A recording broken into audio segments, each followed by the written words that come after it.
Hi, I'm Tim, I'm Lizzie. and we are Or not. To Play, a show about board games for two players. Whose tastes might differ.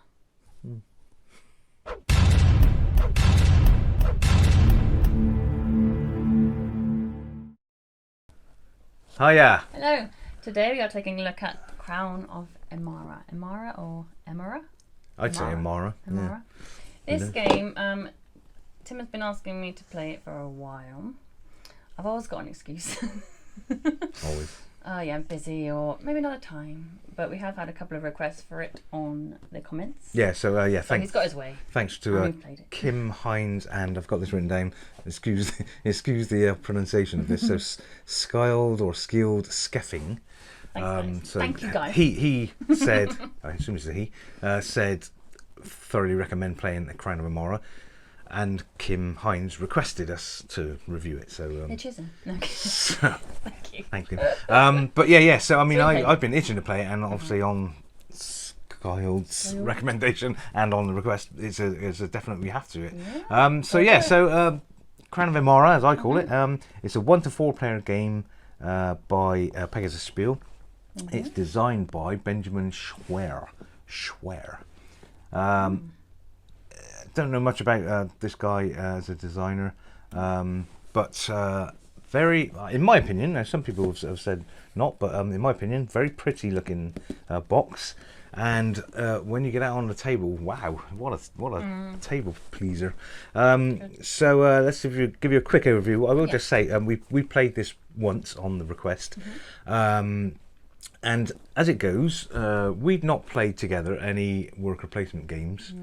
I think I played a few sort of. Oh, the worker placement version. Yeah, but I played a few of my board game clubs, but we'd not played any together per se. Maybe some littler games that touch upon a bit of worker placement, but not a kind of full-on worker placement type game. And this has that, as well as hand management and rondel sort of mechanisms and queue action systems, all this sort of stuff. So, since we played this, so we played this probably a week and a half, 2 weeks ago, on this request, and then we played a couple of other worker placements just to kind of get into that feeling of how they work. And also for me to compare it. Yeah. So because of that, and the fact we played it once 2 weeks ago, we've got the rule book here in front of us because we can't remember all the terminology and stuff like that. So if we kind of have a quick glance at the book, apologies for that. It's probably just because we don't want to mislead you or say something wrong. Yeah. But whatever. It's our All the opinion. names of the cards right. And stuff. Yeah, it's our opinion about this game. So you're watching it for that reason. So I'm sure you'll be forgiving about our terminologies and stuff. Anyway, so How do you play? we'll give you a quick overview about how it plays. So really nice board, which is kind of a modular board. So there are two sides to the board. When I say two sides, no, there are two parts and two sides. Yeah. There are two boards basically. One is the town board and one is the countryside board, and they are both modular boards in themselves. So there are 4 parts, and you kind of slot them together. And in fact, in the rule book, it says there are variants of the game where you can slot town and city together. Town and country. Town and city. and country. Yeah, Town, it's a town they're the city. same thing. You're right. Country and town together, so you can have kind of a mixed bag. But obviously, for your standard game, it's country tiles and more straightforward. city tiles that match together, and they go together randomly, obviously, because they're modular, so they're not always in the same sequence on the rondel. And the way that it works is you have a little guy who is called a councillor, and he is. You have two, one in the town and one in the city, and they start on One the country, one the town. I'll get it right by the end of the video. Thank you. I've got the rule book Just here. says- You can see. Well, it doesn't say town and country. It says One's green, one's brown.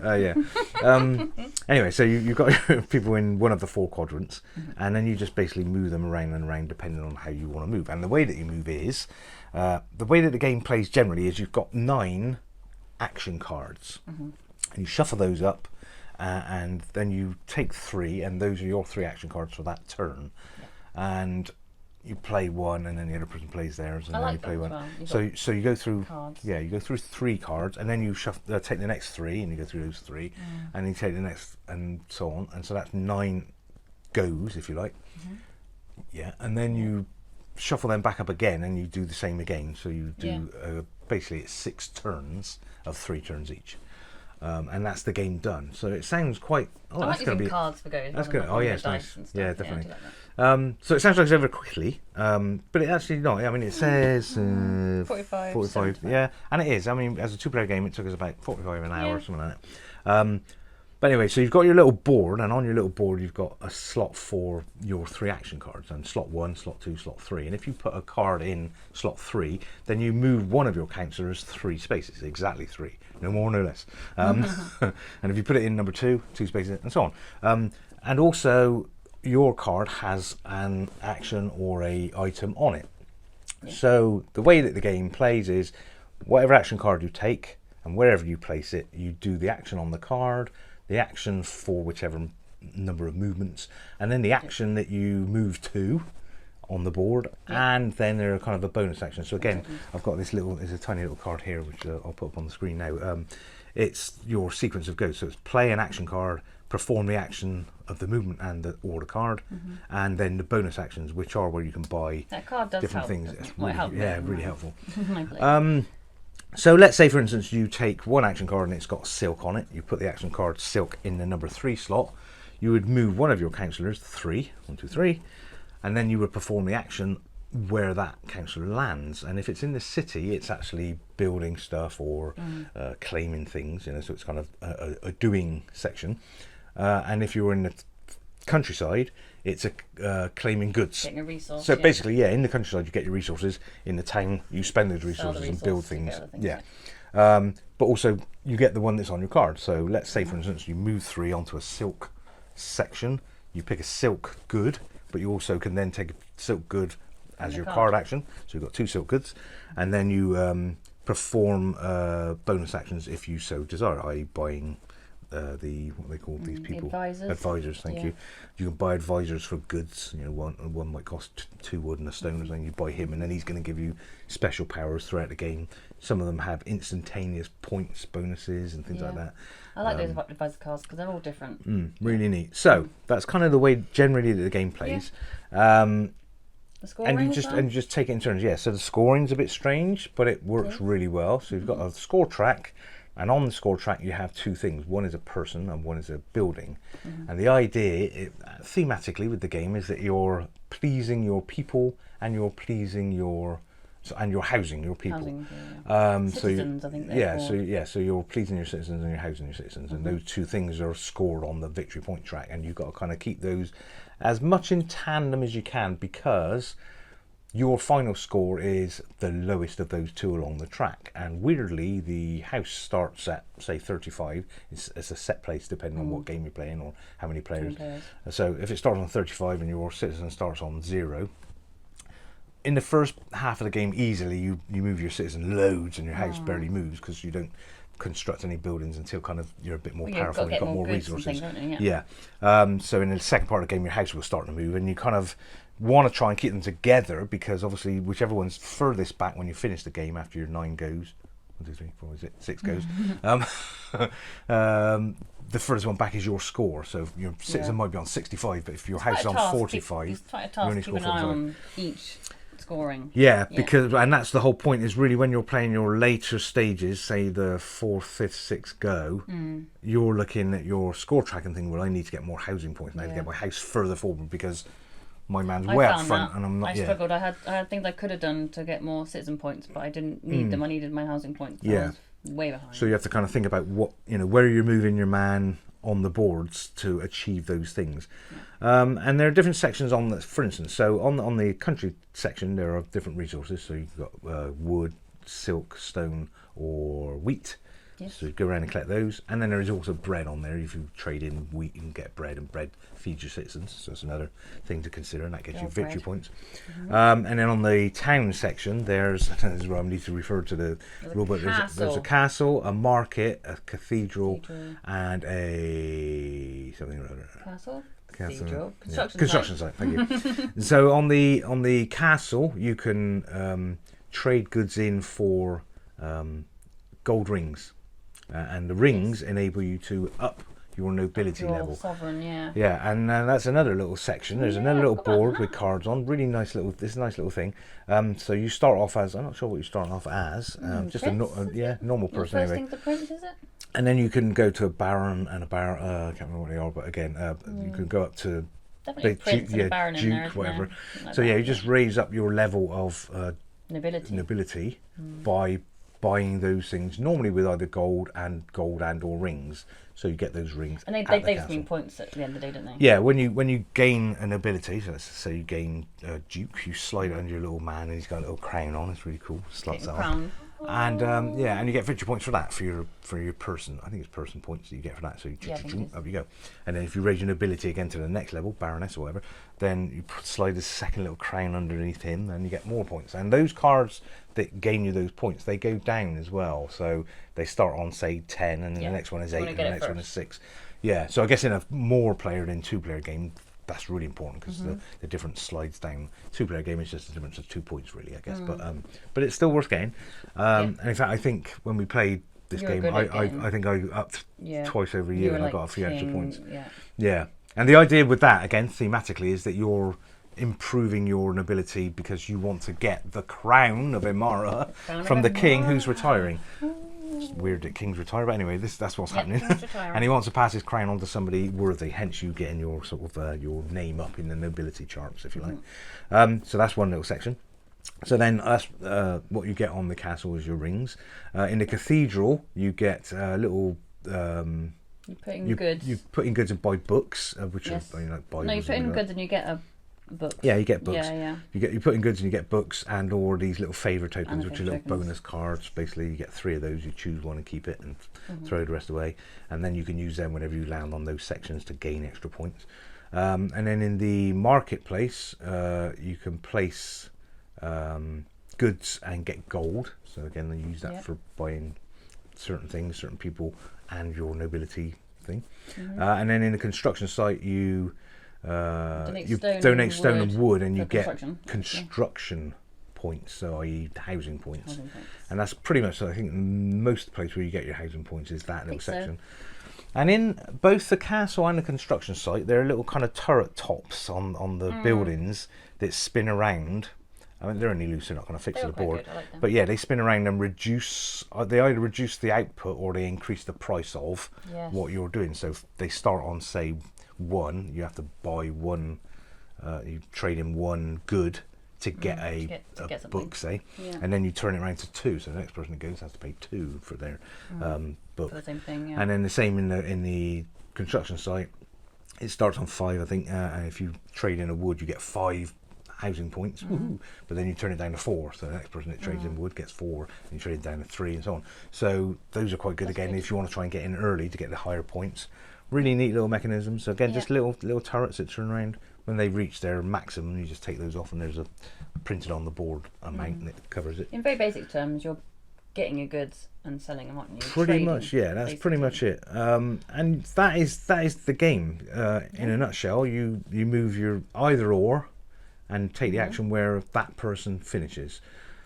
Just a quick clarification: if you move a man on the country slot, you don't take the action on the city slot where your man is. It's the man you move. Got to do the man you move. So the man you move, carry out that action. But some of the actions are like bonus. You take another action, in which case you move the other guy. Then that's where the advisors come in as well. The advisors, like at the end of the game, you get this, or some advisors are immediately you get. Yeah, there's instants. There's constantly throughout the game or endpoint game bonuses that the advisors give you, and they're all different. And as you buy an advisor, they get replenished from a deck as well. And from a theme point of view, they're all called different things, aren't they? Like the baker or something like that, the priest or that kind of thing. Yeah, quite good in the theme. Can't remember, can we? But I remember they're really good. Yeah, they are. I mean, and they are characters in the city, if you like, and it works really well. The theme is really nice with it. I do like the theme. So I mean, that's pretty much the way the game plays. So let's chat about the theme and stuff like that. And so just quickly, I will say the boards. What we were saying about the boards and modular and stuff.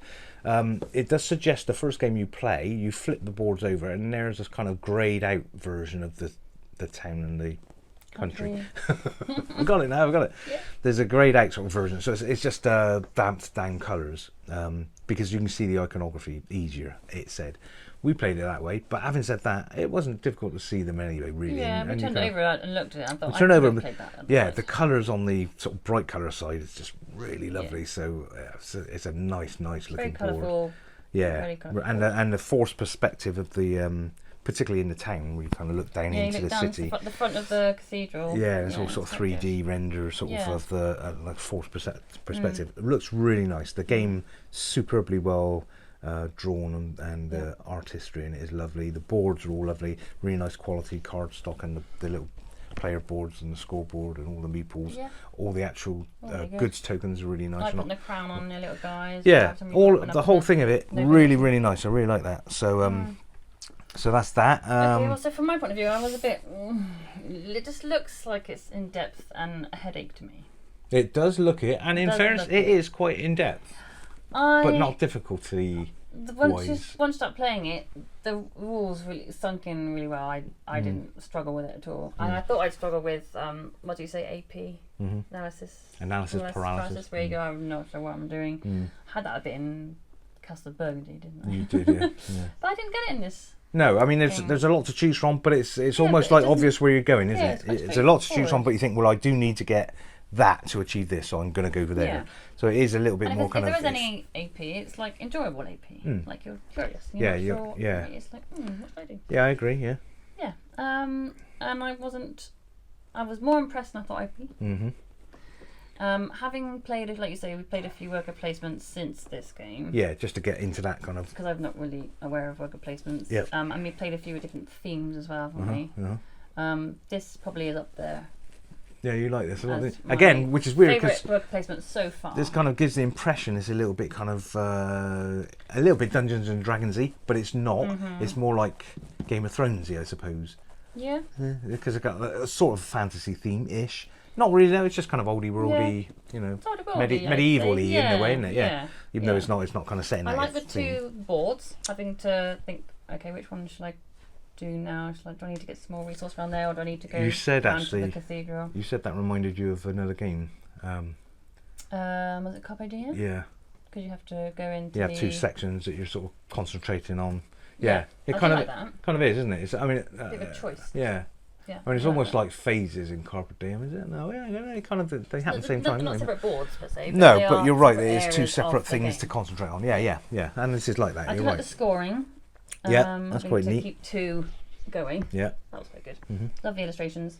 I said it earlier on. I like the fact when your go is a card and you have to pick which card. Yeah, it's nice rather than rolling dice. And putting it into a 3-2-1 slot because at times I fell foul of that. Putting a card in a slot 3. And he's like, oh no, I should have saved that. I thought, I really should put that one in the 3. Yeah. I can't get round to that in time. That's right. That kind of thing was good. It was enjoyable to play. I quite enjoyed playing it. Yeah. And so it wasn't as AP as I was expecting. And the theme was really good.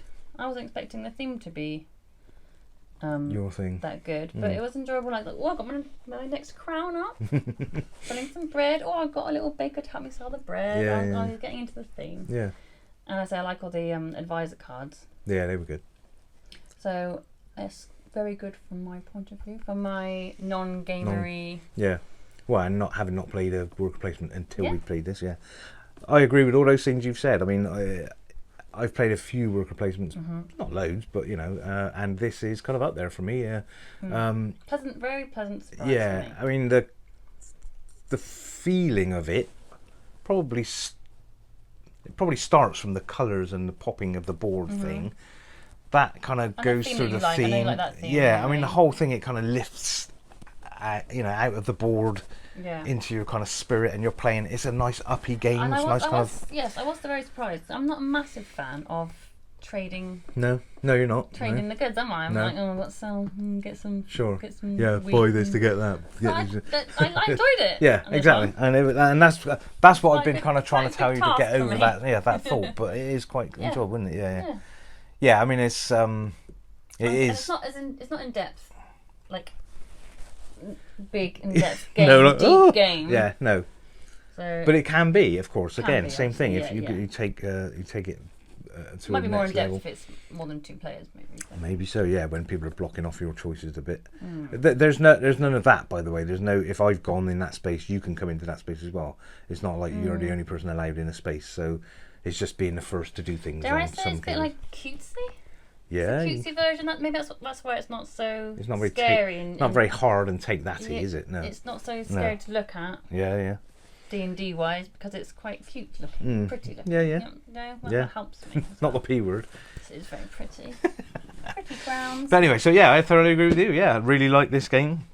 Really like the look of it. And two people that commented. Yeah, to cheers. Play it. Ask for some more. Good choice. But yeah, so scores then. So shall I score this first because Yes. it was my kind of baby to bring It to the board. was. Okay, so very, very, very impressed with this game.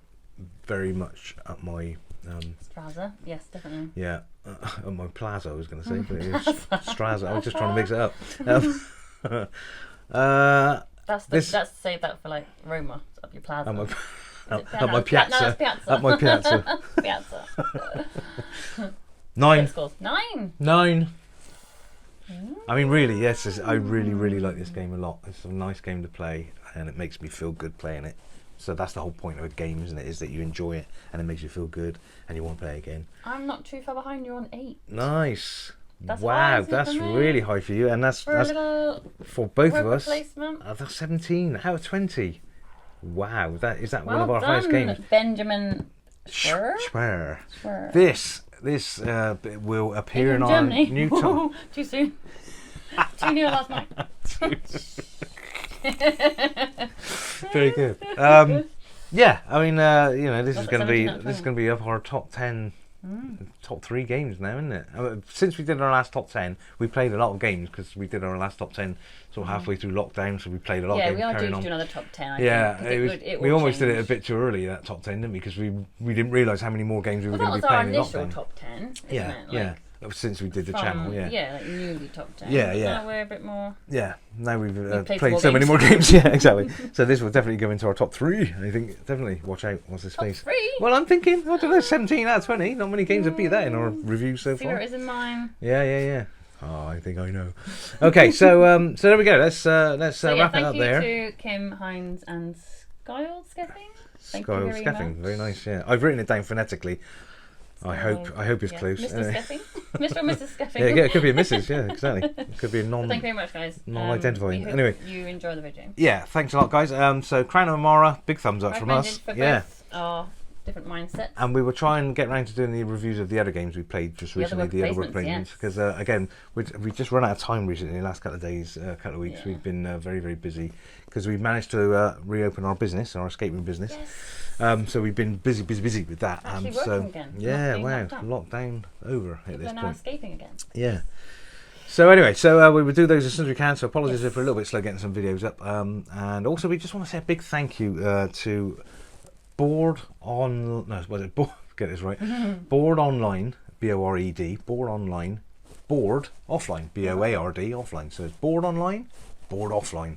So that's a great channel. Go and check them out on YouTube. And we've done a little sort of team up with them where they're helping us to sort of increase our profile on YouTube. So thanks Baker for doing that for us. Really nice guy. So go and check his channel out. And thank you for watching this one. Yeah, play this one, buy it if you can. I think it's readily available. And come back soon and we'll do another review as soon as we can. And I'll keep doing those secret reviews that I'm doing. What? Anyway, see you on the next one, guys. Cheers.